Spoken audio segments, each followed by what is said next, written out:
प्रमोद कुमार राउत बरगड़ स्वर्णरूपी शिल्पी संघर सभापति आमर प्रत्येक अमावास्या दिन सबू समस्त स्वर्णकार संघ भाई माने जेन माने आमर कारीगर भाई मानकर आमर आज बंद पालित हुए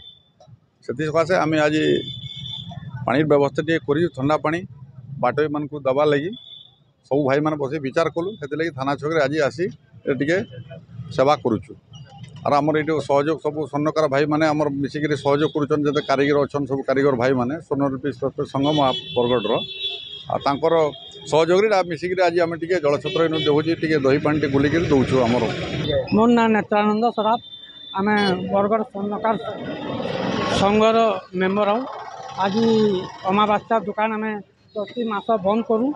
आउ गरम लगे आम आज दही पानी दौचु गरम लगे लोग डक विकल होचन आज दही पानी टी दौचु समस्त को लोग पी करी बहुत आनंद उल्लास रे जाऊन आउ बहुत भल भल से विष्णुचरण साहू स्वर्णकार संघर भाइस प्रेसिडेंट आमर आज एटा गोटे पानी छत्र खोल जाइए स्वर्णकार संघ तरफ सका 8टारू खोल गला उद्देश्य आज जो खरा गरम होती गोटे खोला है गरम टे पाइबा